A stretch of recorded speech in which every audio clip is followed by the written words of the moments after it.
on. Okay. Take your glasses off. All right. Let me back up just a little bit.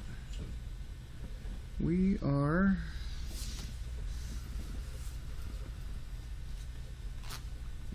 ready. Today's date is March the what? 20. March the 20th, 2002. 2 days before Bernie goes to Louisville on his 3-year mission with Nancy. And we're here to talk about, or to do a video interview of what he remembers about his wife, Sarah, in preparation for this documentary.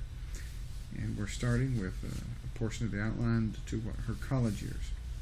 Okay. Dad, could you tell us where and how you met Sarah? We met at BYU at the Cougar Eat, which is a restaurant at the Y. It was in the Joseph Smith building. You want me to tell you how it happened? Briefly? Yeah. Uh-huh. Well, the cashier was a lady who named Pearl, who seemed to be the contact person for everybody. She was a happy lady. She was our supervisor. Everybody loved her, and she greeted every customer that came by that register. I was working there. Sarah was not yet.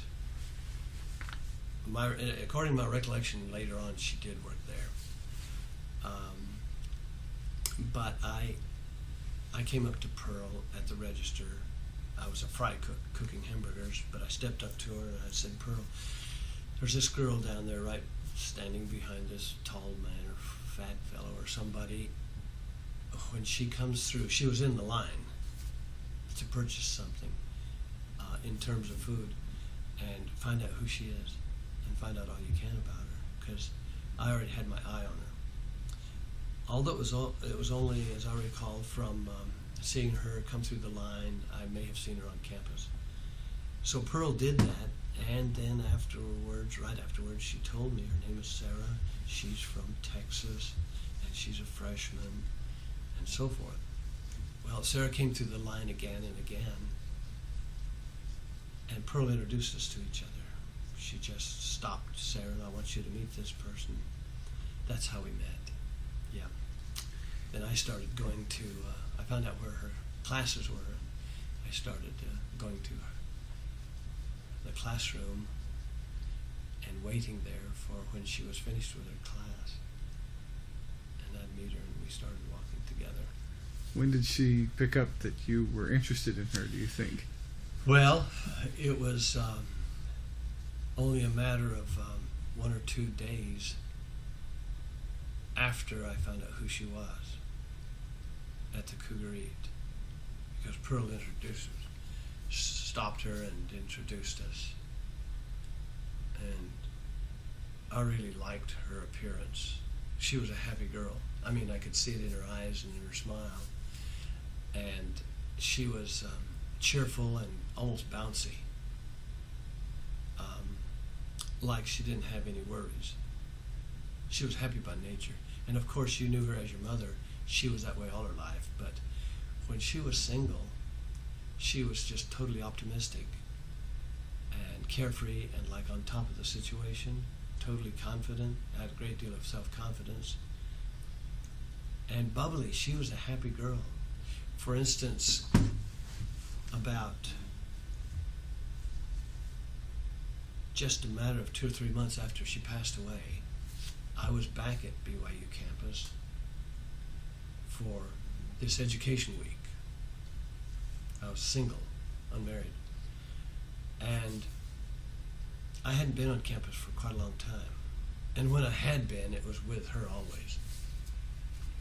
And a vivid recollection just flooded my mind at that very time, walking across campus. Naturally, I was in grief and in pain because she wasn't by my side. But what struck me so hard on that occasion was I could visualize her. It just swept through my whole system, her running across campus, bouncing like a deer, light-footed, happy, cheerful, or she and I together doing that. And that was the memory of it that I had of her, was that she was fun and didn't seem very serious. Now, she knew something about life and about the seriousness of life, but that was not on her mind all the time. So you start walking her to class, and how quickly did it become a romance? How did it become a romance? Did y'all? Well, it came rather quickly, I noticed. From Cougar Eat, it went to the class, or at least right after the class. I caught myself going to the class unusually early and sitting on the soft chairs. It was in the Joseph Fielding Smith building, her class. It was something about family living, sociology or something. And I caught myself going there 10 or 15 minutes early and waiting just in case class dismissed early, which was rather new to me. That is, to go and wait that much early for class to dismiss. She'd come out, and at least for me, it was like a breath of fresh air to see her come out of the class. And I was always excited about it. In other words, that was a message to me. I hadn't gone through that before. And it was only a matter of doing this 4 or 5 times, or in other words, within a week or two of our having met, that I noticed I enjoyed being around her a lot.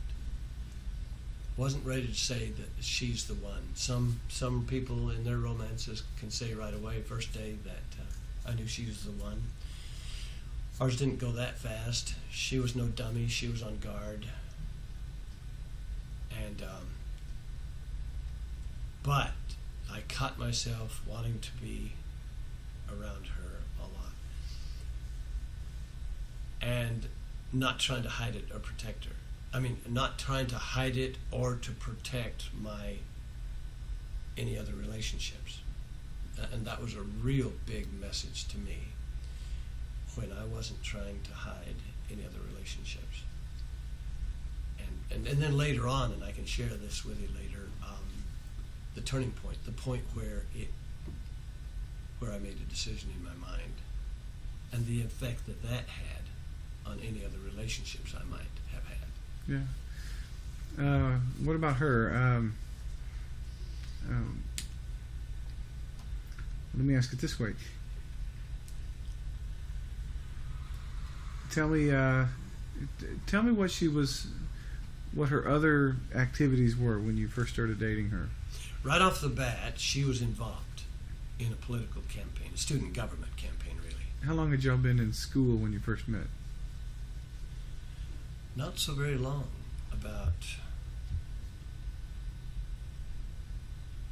I was off my mission, so I'd already finished some BYU. So after my mission, I didn't date anybody for somewhere between 2 and 4 months. I didn't get right into the socializing. And I dated a few times, just very few though, before I met her. I don't think I dated more than 3 or 4 girls before I met her. So we probably met within 4 months of my mission, and I think I started seeing her seriously, viewing her as a special friend within 5 months after my mission. That is, within about a month after I met her. And how long between the time you got off your mission and to the time you started school? I'm just trying to get a figure. Yeah, got off in July, August. It was the very next month after my mission. It was about halfway through the first semester back from your mission. Yeah. And this was her first semester in college. That's correct. Mm-hmm. So she didn't get to date very, very much. I mean, she dated. She dated a fair amount in that short period of time, but I mean, she wasn't there for a year or two before meeting me. Well, what about any other guys up there? Were there any other men that were in competition, so to speak? There was 2 fellas. The name of one hasn't come to me right now, and I used to. It may come to me before we're through talking here. But the other one was Jack. can't remember Jack's last name, but Jack was a celebrity on campus. He was a senior. He used to play football, and I think he played football for the Y. In any event, he became disabled because of a football injury, and I think it happened while playing for the Y. Not sure if it happened on BYU campus or on some other college campus, but it rendered him as a paraplegic, so he was in a wheelchair. Jack was handsome, debonair, very charismatic, and bright, and everybody's friend. Everybody loved Jack. And he began to date Sarah. That's very interesting to me that she caught the attention of the most popular fellow on campus. And indeed he was, because it approached the preference ball time. And she wound up having a date with Jack and a date with me for successive nights. That is, the preference ball was 2 or else 3 nights in a row.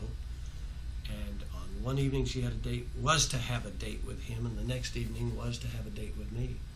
Our relationship was just at that time advancing to the point where this became a little sensitive, a little delicate. It wasn't bothering me. It was bothering her a little bit, not very much, but enough to where she asked me if she ought to cancel that date. I said, Sarah, I'm not asking you to, because he had a date with you.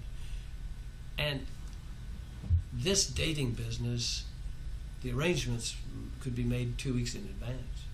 Well, a fair amount of things can happen. Feelings can develop within 2 weeks, and it did happen in our case. I did not ask her to cancel, but she chose to cancel, and she did cancel with him.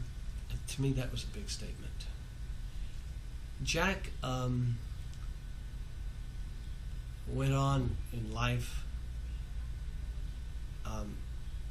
Sarah and I, after marriage, after 1 or 2 children were born, in fact, met him up at General Conference time. He was still single. It might have been as much as 5, 7, 8, 10 years. No, not 10, but perhaps 7 or 8 years after our marriage. He was still single. He had on a black top hat, just like Abraham Lincoln's. In a wheelchair, he was riding around Temple Square. Met him. Nice little visit. I felt a little sorry for him because life was slipping by on him. But at the time, had he won any awards or anything like that at BYU? Well, at this preference ball, they have a contest to see who is the most preferred man on campus. It's strictly for men. Who will be the most preferred man on campus? My room, dormitory, each one of us thought we had a chance to become one of the top preferred men, the top 10 preferred men on campus. So it was the top 10, and then finally the top 1. And we were egotistical enough, me and my roommates being Larry Walker, Bruce Walker, Sonny Walker, to think that any one of us could make the top 10. I'll cut this real short here because it's not about Sarah, but what happened was we were to receive letters in the mail stating who preferred us. And any number of girls could prefer the one guy. And these are channeled and monitored and channeled through a certain central office on campus. And it's all secretive. So 20 people could prefer one person, but either the first one or the last one that makes that preference winds up with a date with that person. And later on, that person, I think of the top 10 preferred, they might learn how many people did prefer them. Well, we were quite excited because these notices were to come in the mail on a certain Wednesday. And if not Wednesday, then Thursday. And we were quite excited because we had a chance of being among the top 10, at least 1 or 2 of us. The notices didn't come to us on Wednesday. We knew they would on Thursday. And lo and behold, only one out of our whole room, dormitory, not dormitory, but out of our little apartment, of us 6 roommates, only one got any notices, and it was just one notice, and that was from his fiancée, Bruce Walker. He got one from, none of us, of the rest of us, even got one. But Jack wound up being the preferred man on all of campus. And so Sarah thought this was really quite big and special, and it was. He was extremely popular, well-liked, highly respected, nice guy. She passed him up for me. Describe, if you would, what the kinds of things y'all did in your courtship. Well, I was poor and did not have an automobile, even for courtship. I spent $110, which today would be, I don't know how much for a brand new 3-speed bike, maybe $350. I spent $110 for this brand new 3-speed bike. Within the first week, the chain got cut, the bike was stolen. I bought for $10, I bought an old bicycle that had big wheels and wide handlebars, and Sarah would sit on the crossbar. She would sit on side saddle, like riding a horse side saddle.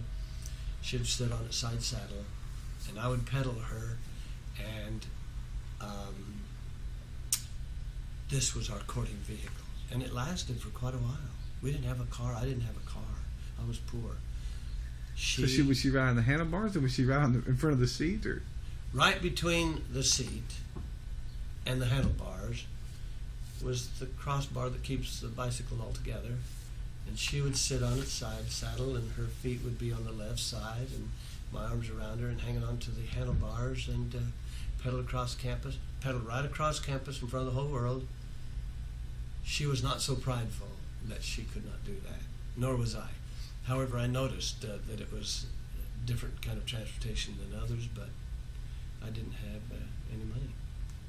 So that's how we dated, and I remember our walking clear downtown, down Center Street, I think it was called. And a lot of our dates were on campus, 25-cent movies. 25 cents in that day, I don't know what they are today. On campus, though. And we had fun. It was great sport.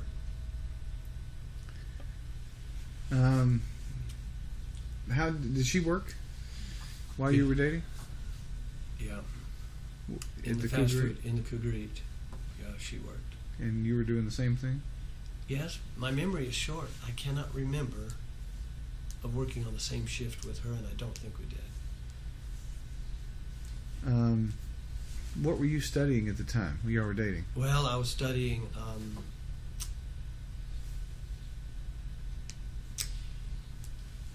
sociology and speech. Truth of the matter is, I was supposed to be a dentist because my brothers were dentists. 1, 2, 3, 4. 4 brothers were dentists, and another one about to enter dental school. And I was supposed to be a dentist. Well, chemistry and math did not set well with me, and I could see that I was not going to make the A's in those subjects, so I dropped out of chemistry and math and a pre-dent. And do you want me to tell you what influence Sarah had on my life about that subject? Sure, it was a good time. Well, by the way, were you engaged at the time you dropped out, or married, or? We were not. Well, we were either engaged or, in fact, married when she didn't take over, but she shared with me her thoughts and opinions, which changed my life. We were either engaged or married. And the way it went down is I dropped out of pre-dent and didn't know what I would do. I began to prepare to be a teacher, which is very noble. Sarah said, Bernie, you want a farm. I guess I had already discussed that with her, to my surprise. You want to live on a farm. You want to have a nice, pretty large family. I didn't realize I had discussed that with her, but I guess I had. She said, you ought to go to law school. I think she said go to law school instead of be a lawyer. I'm not sure. And that caught me totally by surprise. I had never thought of being a lawyer. The idea of lawyer had never crossed my mind. Nobody in our family had ever been a lawyer. I couldn't be a lawyer. I wasn't smart enough. she said, and I told her that. I said, I can't do that, Sarah. I mean, I can't. Lawyers are for smart people. And she says, you can do it. You have that gift. You are a natural, and that's the future for you. And she was persuasive, and she made a believer of me, and it's changed my life forever. I'm not saying that it would have been a mistake to go into education, because I'm a great believer in that. That's what the Savior did. But she persuaded me to not despair about can't make it in dental school. There is another great future for you. And she steered me. Nobody else did. I didn't have tutoring from my parents. They had already passed away. My brothers were busy. She had that tremendous influence on me.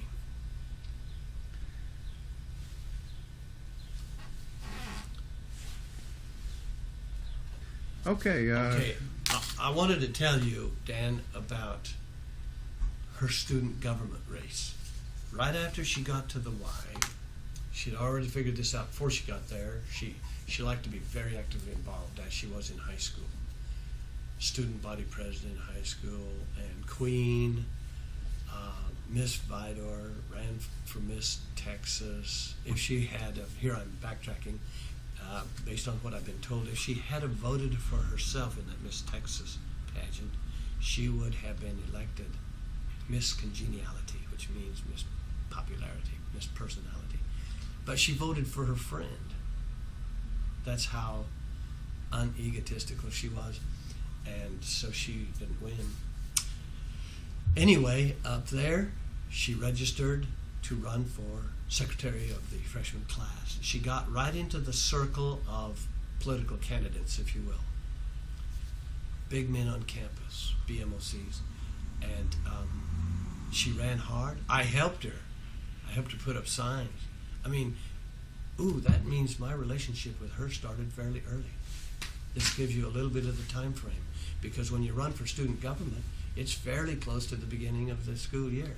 And she was actively involved in this. It caught me by surprise. This was awesome. Wow, what are you doing this for? And so on and so forth. She said, I probably won't win, but this is fun. I'm enjoying it. I'm getting to know people. And she went after it. She didn't win, but she went through all the motions. I helped her put up signs. She was fleet-footed, spry, gay, happy. Met a lot of important people who went on to become important people in the community or church. I mean, I can name one or two of them. I will, because it's not confidential, but one fellow named Will Whittle.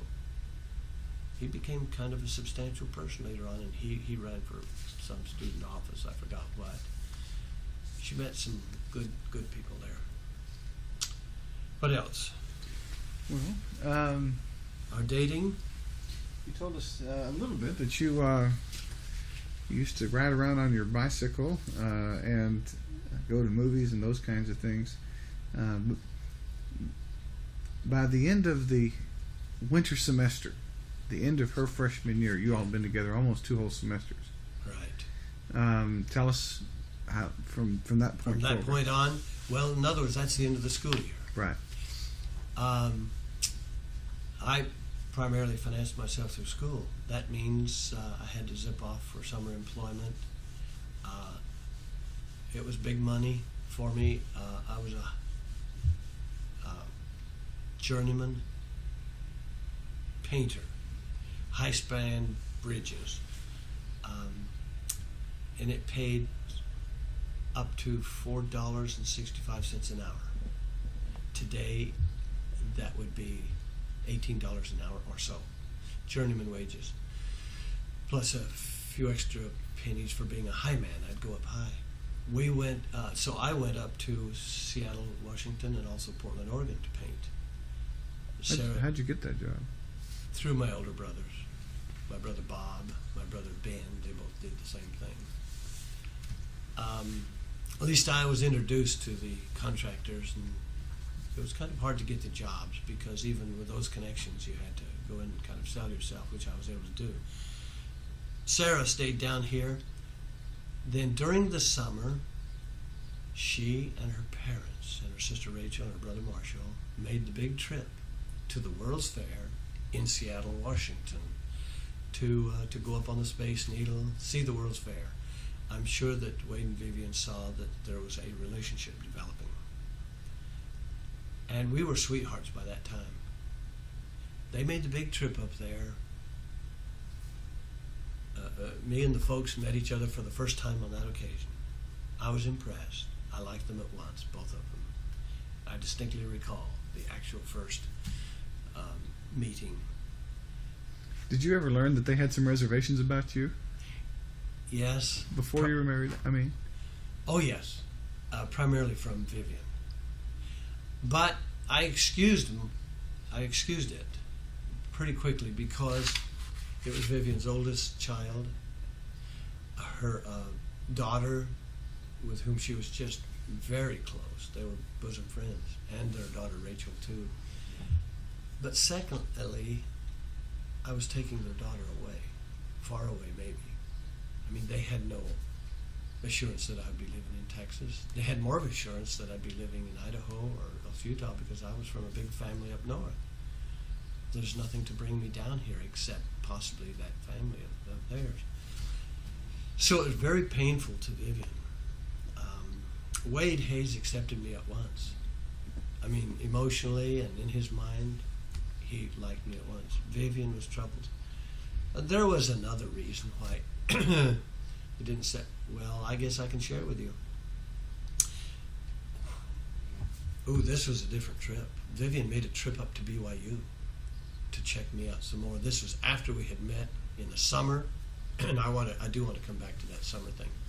But then the following fall, when Vivian saw and Wade saw that she and I came back together, our romance was basically full ablaze by then, Vivian made a trip up to the wild. Two reasons. One, Sarah was ill. It was one of those weekend illnesses. I mean, it was going to come and go, but it lasted more than a weekend, so Vivian came up, but I think it was to check me out. Well, Vivian and I were in the bedroom, where Sarah was in bed asleep. I mean, not asleep, but ill. I was sitting on the side of the bed, and Vivian was sitting on a chair of some sort right by the bed, and I put my hand on Sarah's knee. Sarah must have been sitting up or something, and I put my hand on her knee. And it was innocent in my mind, but it really caught Vivian's attention. She thought it was out of order, it was wrong, and she spoke to Sarah about it, didn't speak to me about it, but she thought that I wasn't doing right. So she used that. She didn't fight against the relationship. She was just in pain, not really hurt, but she was in pain because of the relationship, because she was going to lose her daughter. And so if she saw any flaw on me, it was magnified a bit because she was hurting pretty badly. I mean, this was her first. She was losing, I'm not going to say her best, but she was losing a bosom friend. So Vivian wasn't sold on me. let's go back to summertime. Summertime. You're in Seattle. She's down here. They come up for the big fair. You like the family, and that's where we... Yeah. And with the fair, and that was heavenly to me. Sarah was up there, and she was absolutely gorgeous. Now, she dressed fit to kill. She dressed in black velvet slacks, pants, slacks, but they were black and velvet, and she had the perfect figure. I mean, she was sleek. And a white blouse of sorts, short sleeve. It wasn't tight. It was just, the slacks fit, but the blouse was loose. But I just remember her standing there, and to me she was an angel, just absolutely gorgeous. And my mind firmed up during the summer. When I saw her, and I saw that I was attracted to her even more than at BYU, I said, this thing has survived the initial dating. It never had with any other girl. I like to be around her. I want to be around her. This is probably it. And I was testing it through the summer. And in connection with this, I was noticing that here I'm up there, and I have a right to date other girls, and I was living by myself, painting bridges in the daytime and in the evening, nothing to do, no relatives around. I was in a far out small town.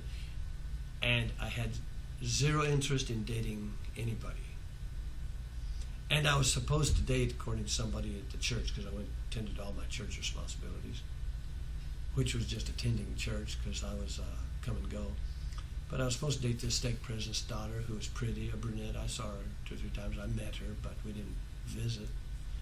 And I had zero interest. So I didn't date any during the summer. At the end of the summer, I came to learn that Sarah did date some down here. But it was because they asked her and she didn't start any relationship. But it left a big message with me that I had no interest in dating anybody else. And I didn't care if she did because I quickly learned that it was rather meaningless. She only had 2 or 3 dates. So the summer was a turning point for me. When it was over, went back to the Y. We were at once an item, as they say, and began to date exclusively. So that was in August. Then September, October, November, Thanksgiving time, we became engaged down here. I came back down here. Wait, come to think of it, when I came down here in November, became engaged, it was my first time down here. Although I'd already met the family up there in Seattle. We became engaged down here. Driving around, we were supposed to make it real fancy, but we didn't. We stopped at a restaurant and I proposed to her. That's in November. Did you have a ring when you proposed? Yes, and gave her the ring, the diamond ring, officially right then. We were official. An interesting side note here. I don't remember when this took place. I do. I think it took place just after getting back from the summer break. I could see that we wanted to be together. And a new feeling came over me, which I had never experienced, and that was I was prepared to get on the mountaintop or the housetop and declare to all my former girlfriends, to the whole world, that I have found my future wife. Burn all bridges, so to speak. Keep, not try to keep any relationship secret, date 2 or 3 girls, in the same week. No, none of that. I was ready to tell the whole world, and I was, to the extent I could, tell everybody, Sarah's it. I found my girlfriend. I found my sweetheart. I'd never gone through that experience. It was big. It told me all I needed to know about this is it. Yeah. Was there ever a time where you had second thoughts about that, or while you were engaged? Tell us about your trip to Idaho. I didn't have second thoughts about it. But while I was on my mission, I knew that there's this girl up in Idaho. No, let me say it a different way. I knew that there's this family up in Idaho, and my brother Floyd Packard married into that family. And it was, I thought, a golden family. And I knew that they had a daughter, and I wanted to meet her. But she wasn't at the Y. She was too young. And I met Sarah, and we became engaged. And so I forgot about the girl in Idaho. But every once in a while, I would think, a golden family, my brother's married into that family. Wonder what that girl is like. Well, I had a job in Bountiful, Utah for each weekend while I was at the Y, doing concrete work for my brother, who was a home builder. And I went up on the weekend to work, and this particular weekend it was deep into winter, and the snow and the weather put an end to the work for that Saturday. So since I was already there early Saturday morning, I just zipped on up to Boise to see my family and to see that girl, because she was like part of the family in a way. And I thought of Sarah, and I thought, well, I'm just going up to visit with my family, and if that girl is there, she's there. So I went on up, went over and met that family, and they had 2 daughters. And one was the one I had heard about, never met her. Turned out she was only 15 years old. She was very pretty. And she was trim and going to be tall, kind of like your Aunt Rachel when Aunt Rachel was younger. Her older sister was 17 or 18 years old, and she was heavy set. But we're sitting at dinner in their house, lunch on Sunday, the very day after I arrived up there. I don't know where I stayed. I stayed with one of my brothers, I think. And at the dinner table, the father said to me, "Bernie, which one of my two daughters are you interested in?" And, that really blew my mind, because I didn't know what to say. I didn't want to hurt the older one's feelings. I was not interested in her. The younger one, too young. I wasn't interested in her. And so, but I just blurted out, both of them. Which one am I to? Both of them. Which was not a good thing to say. The visit ended. I went away, never saw him again until a few years later. Sarah and I met one on Temple Square. I'll say this part real quickly. Sarah and I, we had one or two kiddos with us, met the daddy and the pretty girl on Temple Square. I didn't recognize the pretty girl, the 15-year-old pretty girl. This was about 5 years later. And goodness knows, I don't want them to ever see this, but at that time I didn't recognize her because she was a rather grown, a bit matronly lady. She was not the trim, pretty lady. She was a grown lady, 20 years old or so. I didn't recognize her. And I said to the father, "Who is your, introduce your relative to us or friend?" "Well, this is so-and-so." I don't want to call her by name, which I could do. "This is so-and-so, and you met her before?" And I said, "Oh, yes." "Oh, my goodness. Well, gee, that's nice. This is my wife, Sarah." It was embarrassing. And Sarah was comforted to see. Well, I get back when she's 15, I get back. So you're there and you blow this dinner by saying both. Both. Which is almost the worst thing you could have said. Yes, it was terrible. And then you go home with your tail between your legs, and then what happens? And I get back home, and I meet Sarah Monday, day after Sunday. And we greet each other with a hug. And she holds me tight, and she says, "Bernie, I had such a horrible dream. I had this horrible dream that when you went up to work in Bountiful, you were with another girl." And I said, "Oh my goodness, Sarah. I had already planned on telling you, but I have to tell you." I had already planned on telling her. I was not going to keep that secret. I was already going to tell you. But, I mean, she just came out with that right out on the first hug. And I said, "I did see another girl, but there's nothing to it. We didn't date. We did not date. That girl and I did not go out. I mean, I went to the house and saw them." And I said, I have thought of this girl, which I had never met, because my brother married into that family. So I did go on up to Idaho to see my family, and I went by and saw that family, including that girl and her sister. And Sarah began to cry. And she says, "Well, Bernie, if you're thinking of somebody else, and if you're not sure about our relationship, here's the ring, and you keep it." And I said, "No, don't do this to me." And she says, "You keep it." And she didn't say until.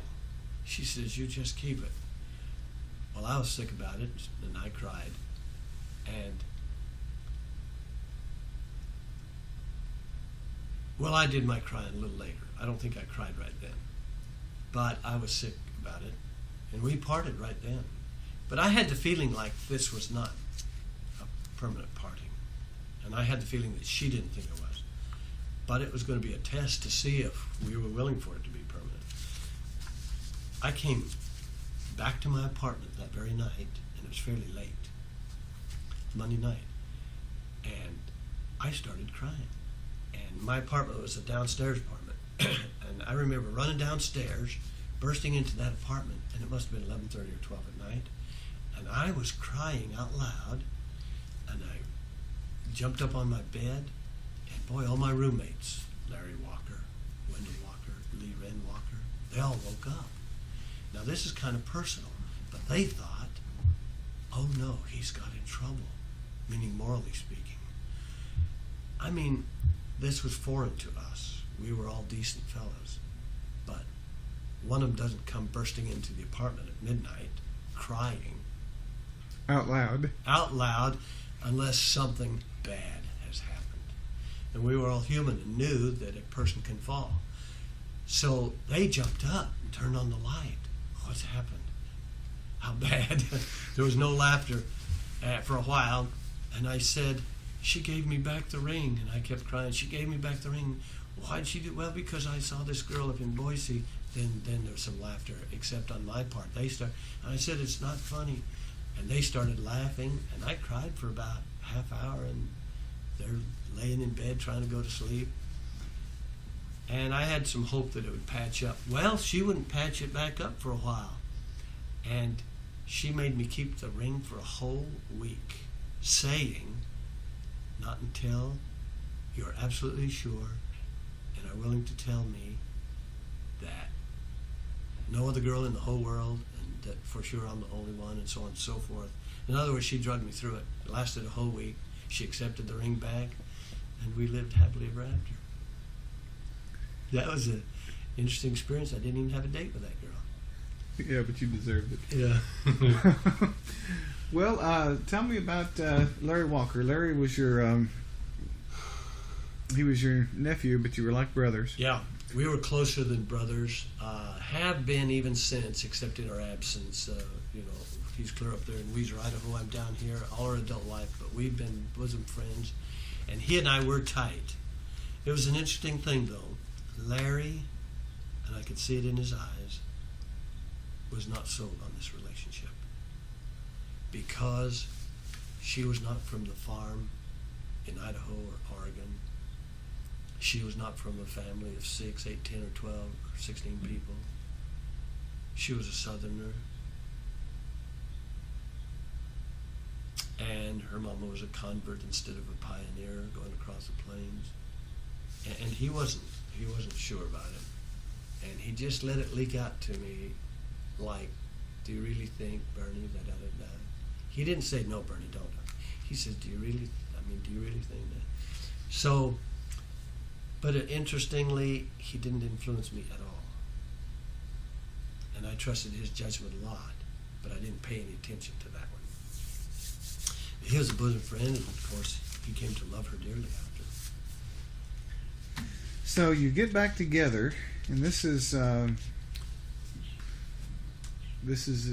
before or after the end of that semester. It's wintertime, so it must be in the winter semester that you have this little break. Yes, because we became engaged at Thanksgiving time, which is in November. Why didn't you get married at Christmas time?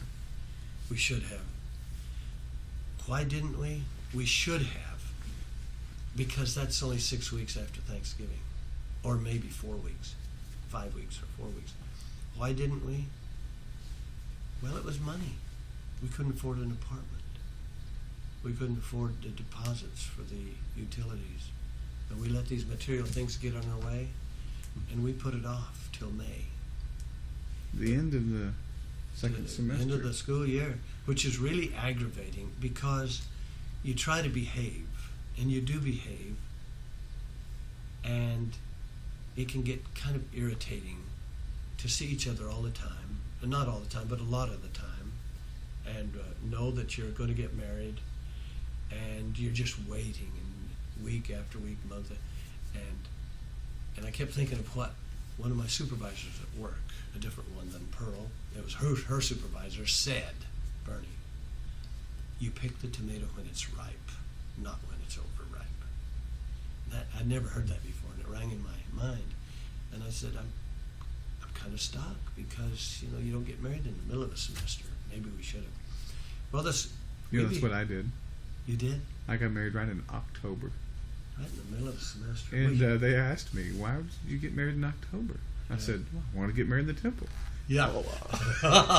Well, that's why it got a bit aggravated. Because we wanted to be married in the temple, and of course we were.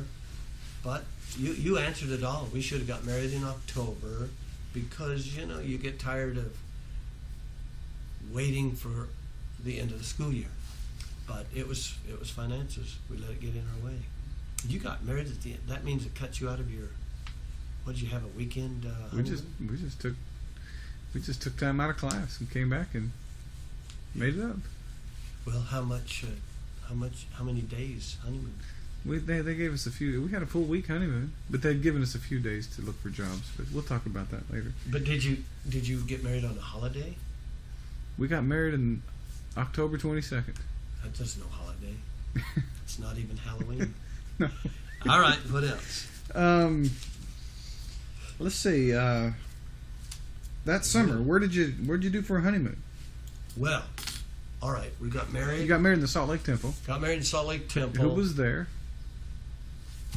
It's kind of an indictment against my family. Her family was there. By her family, Wade and Vivian Hayes were there. Larry Walker and his wife were there. And that's it. Me and Sarah, Larry Walker and his wife, Mary Ann. You had a brother in Bountiful that employed you, and he didn't remember to come to your wedding? Don't show this picture to them. I had 2 or 3 brothers there. I had family around. They're all busy. Did they come to the wedding reception? Was there a reception up there at all? None. I didn't have any home up there. And my family, we all love each other. They're busy. Did you have any bad feelings about that? Nope. I didn't care. I'm not sure I even invited him. Okay.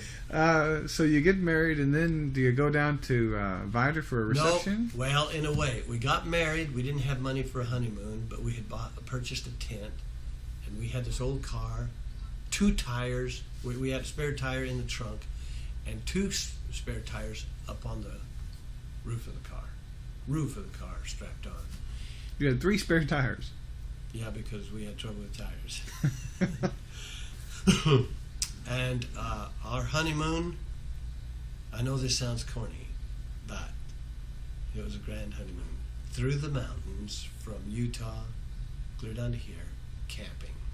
We would take a motel every other day.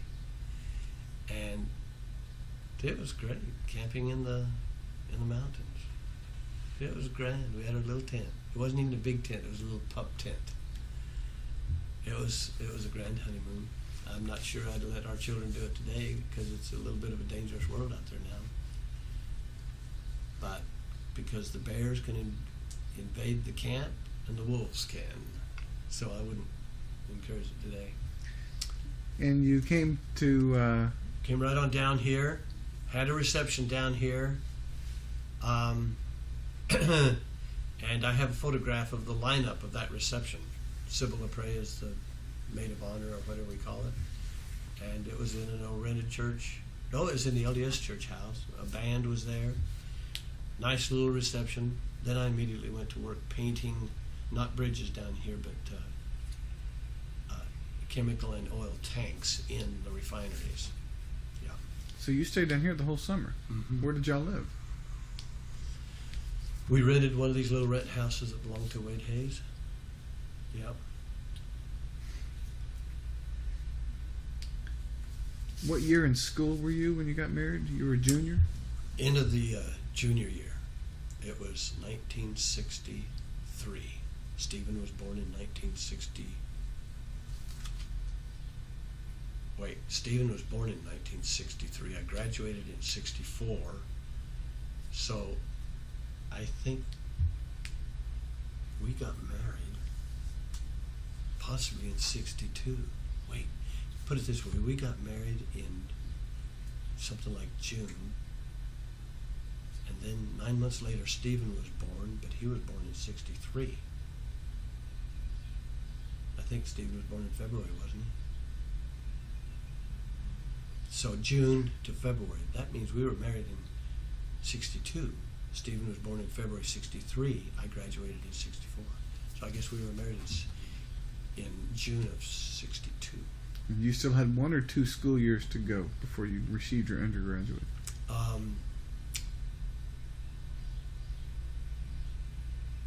2 years to go. Were you in law school when Stephen was born? No. No. Had you, after the summer, y'all went back up to BYU? And I understand you guys were pretty poor that first year. That's right. We went back up to BYU, and we went into our senior year. So I think we only had 1 year left. And was she a student? Did she enroll in school after you all were married? Or did she drop out of school? She stayed in school. No, I think after we were married, I think she dropped out, and she worked at a store. She worked at a store for 6 months after we were married, and she would have worked more, but she got fired. And the man that fired her, her boss, he nearly cried. He felt so bad, but he said, "It's company policy. You're pregnant. I have to let you go because we can't afford to have any kind of injury or setback or stillbirth or something like that from our employee liability reasons." Isn't that interesting? Today he could get sued real hard for that, I presume. But in that day, the policy was they have to let him go. Sarah cried. She didn't like her job. She was tending to these parakeets and pigeons and parrots and birds, little birds, at this store. Her job was to clean the cages and do other stuff in the store. She really didn't like the store was Cresses, like Kresge, like Kmart. That was her job. Didn't like the job very well. And she was morning sickness. She was tired. It was hard, difficult for her, but she still cried because they fired her. Did she ever work in the public after that? Never. That was her only job ever. She only had one job for 6 months during her whole marriage. 31 years of marriage. You've already said that Steve was a honeymoon baby. Yeah, he was. He was born 1 week. He was born 1 week before 9 months were up, but he was a honeymoon baby. And you know, everybody believed in us and trusted us. So nice. All right. Yeah, that's more than I can say. Brent was born 7 months after we were married. $1 million baby at that. No, that was Angela, but he was still premature. But oh, I thought he also was a $1 yeah, million he was an baby. expensive baby. I've already talked about Vivian's reservations. Let's see. How did Sarah handle her new role as a wife and a stay-home mother? Oh, it was a natural for her. She liked it that way. She didn't mind being out of school. She was highly intelligent. I always saw her as a lot brighter than I am. She had her raw intelligence, IQ, so to speak, was right up there. Even after law school and after many years of law practice, I saw her as naturally much more intelligent than I. But my experience and judgment and going through law school put me on pretty close to even. So she and I were able to communicate really well. And it got to the point where I think neither of us saw the other as a lot brighter. We were just about even. But when it came to pure horse sense, she was right up there, as is her mother. You know that her mother is.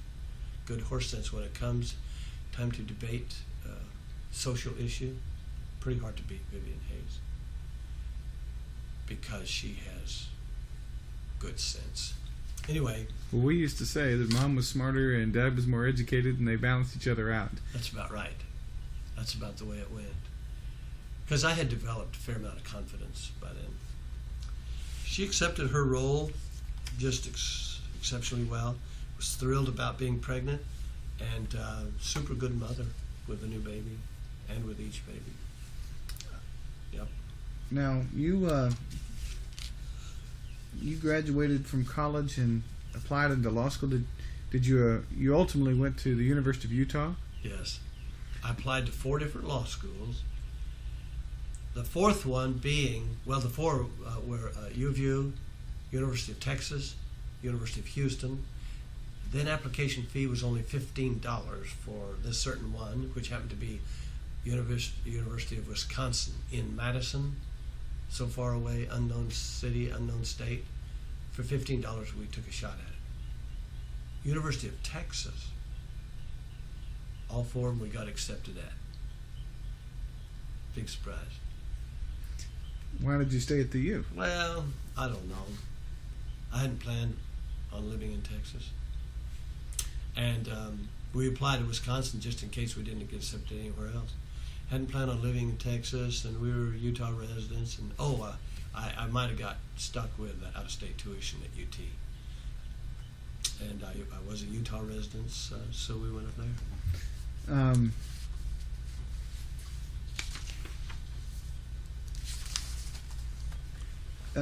Would it be fair to say that before you were married, you were somewhat concerned that Sarah was pretty tied to her mother and maybe need to have the apron strings cut? I was, but I saw some beauty in that at the same time. She was very tight with her mama. And so you can think about cutting apron strings, but you can also think about our daughters and the relationship. And so I was comforted, and I was really much more pleased to see that exist than worried. Because this thing about cutting apron strings, they were close, but it's not like Sarah was dependent on her. As it turned out, how did that work out? Well, it worked out real good. Sarah knew what she was worth, and she had a very high self-esteem, and believed in that for her children, incidentally, of course. This was one of the landmarks in her parenting skills, was do what it takes to build in your children high self-esteem. And her mother and father were always quick but fair to give her counsel and suggestions and recommendations. And prior to marriage, put it this way, especially prior to engagement, Sarah honored them so much that she towed the line, respectfully though. She followed their counsel just almost right down the line. From engagement on, there's never any estrangement. I mean, as you might think of estrangement, but she became more and more independent. And by the time she had one or two children, she was very self-reliant and independent-minded. Her parents would give counsel, suggestions, advice. Sarah would listen, and sure enough, as Vivian and Wade would later on say, she would listen, act interested, be interested, and then do precisely what she wanted to do. And indeed, she did just that. And I know at least Wade, and perhaps Vivian too, made reference to that later on. She'll listen to what I've got to say and act like she's going to follow it, and then she just goes on and does what she wants to do. And she did this without really studying it out. She didn't assess and then say, I know what they said, but I'm going to do it my way. She was pure honest. By that I mean she was just natural. She didn't put on a facade. And when she did it her way, it's not like she built up a resistance to what they had to say. It's this, that she did it her way. For instance, here was something that was really beautiful. I would say to her once, well, honey, I mean, you have called her for the last 3 or 4 times, and she hasn't called you back. We won't get into names. She hasn't called you. I mean, now I wasn't that prideful, but I was kind of playing with her mind. And she said, oh, I don't care. I mean, I'm doing this for me. I want to visit with her. I want to talk with her. If she doesn't call me for 6 months and I want to talk to her, I'll call her. It wasn't a quid pro quo like I called her last time, so I'm not going to call her again until she calls me. She was way above that, and she would take a course of action totally independent of what one might think the other owed her first. It was really interesting. It opened my eyes, and it helped me be a better person too.